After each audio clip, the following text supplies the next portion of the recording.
Voici la commune du Prêcheur, petite agglomération de 1600 habitants située sur la côte nord caraïbe de la Martinique. En 2010, suite à de fortes intempéries, une coulée de boue massive emporte le pont de la départementale 10.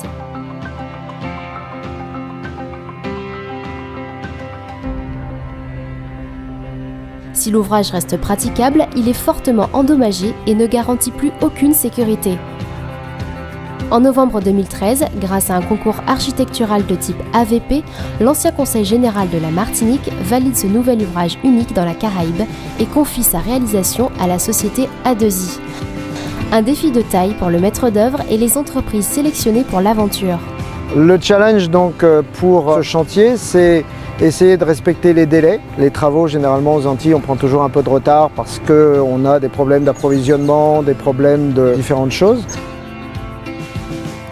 Pour bâtir cet ouvrage particulier, l'entreprise Bachi Fondaco assure la délicate réalisation des fondations.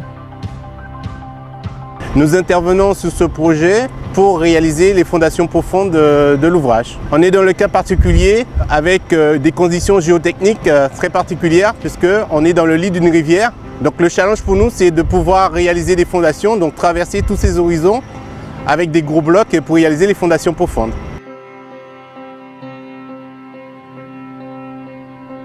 Le forage se fait sur une période de 48 jours. Au total, 24 forages sont nécessaires pour soutenir le futur pont. Pendant ce temps, de l'autre côté de l'océan Atlantique, l'aventure se poursuit à Dieu-sur-Meuse, près de Verdun. Dans ces immenses ateliers cachés sous la brume matinale, la pièce maîtresse du pont prend forme peu à peu, grâce au savoir-faire d'une dizaine de personnes. Pour fabriquer un pont comme le Prêcheur, il faut 2 mois. 3 semaines de découpe et pratiquement 1 mois de fabrication, d'assemblage et de soudage. Pour vérifier la charpente une fois terminée, on fait des montages à blanc. Donc ça veut dire qu'on présente les arcs et les tirants à plat pour voir si la géométrie est parfaite et que tout s'aligne et que tout s'assemble. Une fois terminée, la charpente métallique de 440 tonnes sera acheminée en convoi exceptionnel jusqu'à Anvers, en Belgique, avant d'embarquer en cargo maritime pour un voyage de 3 semaines jusqu'en Martinique. Toute l'originalité du pont réside dans cet élément métallique puisqu'il s'agit d'un bowstring.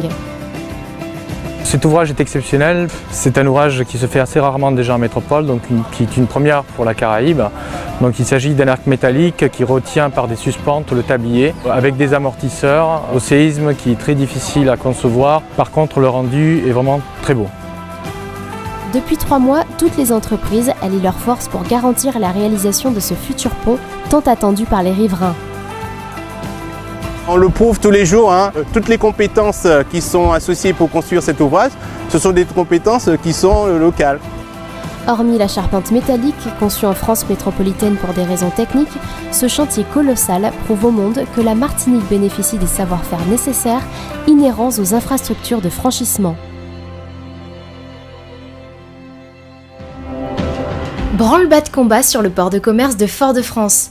Les 2 plus grosses grues de la Martinique de 220 tonnes sont mobilisées pour réceptionner les pièces de la charpente métallique du futur pont du Prêcheur.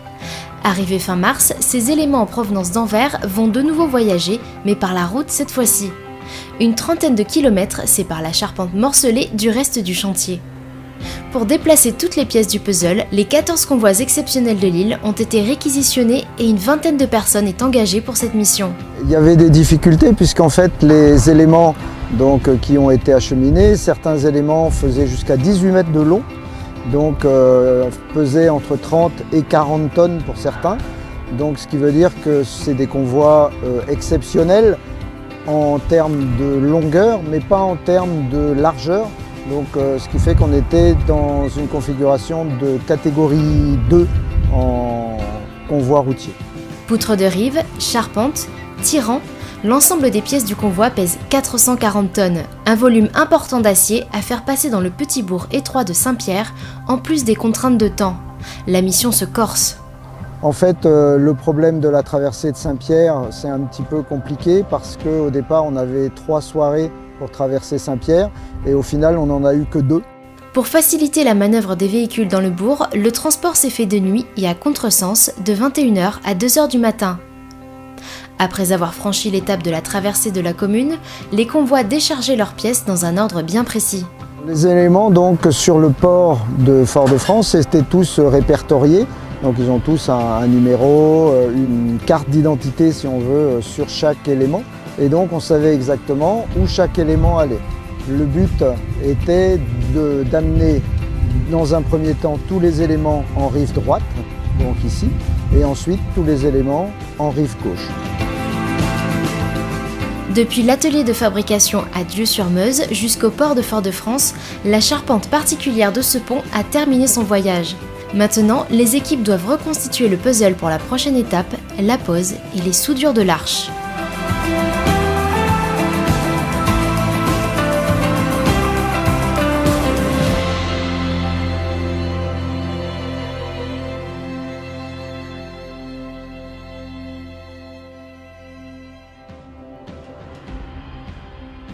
Voici ce qui fait aussi la particularité de ce chantier. Sa localisation dans le lit d'une rivière où vit un écosystème fragile contraint les équipes à s'adapter à l'environnement. Alors pour le lit de la rivière, en fait, on est contraint par ce qu'on appelle la loi sur l'eau. Et donc la loi sur l'eau nous impose de travailler de certaines façons, de façon à protéger à la fois les espèces de poissons, tout ce qu'il y a dans la rivière, la faune, la flore. Et donc on ne peut pas faire n'importe quoi. Ces géants d'acier ne peuvent pas descendre une pente supérieure à 10%. Alors les équipes se sont mobilisées pour aménager des espaces plans tout en respectant la vulnérabilité du site. Et pour ce faire, on a mis ce qu'on appelle des matelas rénaux. Donc les matelas rénaux, c'est l'équivalent des gabions, qui sont des empilements de cailloux dans des cages en métallique. Et là, seulement c'est plat, ça fait 30 cm. Et on en a mis sur une bonne partie du lit. Comme ça respecte l'écoulement des eaux. On ne fait pas de barrage, l'eau continue à circuler dessous et ça permet de recevoir les charges des grues. Dès que le lit de la rivière est stabilisé, il faut encore consolider la pallée qui maintient tous les éléments installés non soudés entre eux. La suite de l'aventure se déroule en 2 jours avec le levage des éléments à 2 grues. Effectivement, on a un levage en 2 phases. Une première phase où une seule grue va prendre la charge entièrement et l'envoyer le plus loin possible. Et puis ensuite, une phase de pause et de reprise par une deuxième grue qui permet d'aller envoyer la pièce suffisamment loin pour l'avoir en position. Et comme vous avez vu, avec une grue dans la rivière, une grue sur la berge, de telle manière qu'on arrive à faire le travail. Une étape délicate à coordonner, mais qui heureusement se déroule sans encombre. Plus tard, le tablier métallique est complètement assemblé en phase provisoire. Il est prêt pour les soudures. Il y a un ordre, on va souder d'abord le tirant, parce que c'est la partie basse qui résiste aux poussées. Après, on va souder les arcs, et puis après, on a tout ce qu'on appelle les entretoises, qui sont les éléments transversaux du pont, qui vont être soudés les uns après les autres. Le travail des soudures est à lui seul une tâche d'orfèvre. Parce qu'en fait, on doit respecter une épaisseur de joint. Donc ça peut être 3 mm, 5 mm entre 2 éléments.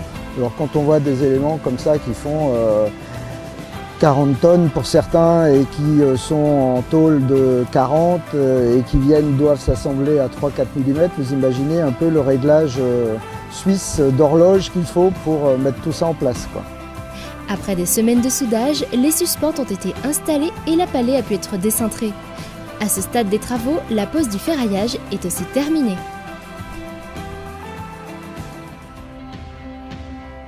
Tout s'accélère sur le chantier du prêcheur. La pose et le réglage du ferraillage préfabriqué sont aujourd'hui achevés. Des grues de plus de 100 tonnes ont été nécessaires pour poser l'armature sur le tablier. Cette phase s'est déroulée sur environ 3 mois avec une dizaine de professionnels à l'œuvre. La réalisation du tablier, elle, était plus complexe. L'équipement qui a été utilisé pour réaliser le tablier est un équipage mobile assez spécifique parce qu'il a dû être conçu spécifiquement pour cet ouvrage. À cause des 2 caissons en partie inférieure, donc un équipage supérieur et un équipage inférieur, un qui permet de déplacer le coffrage, l'autre de le remonter.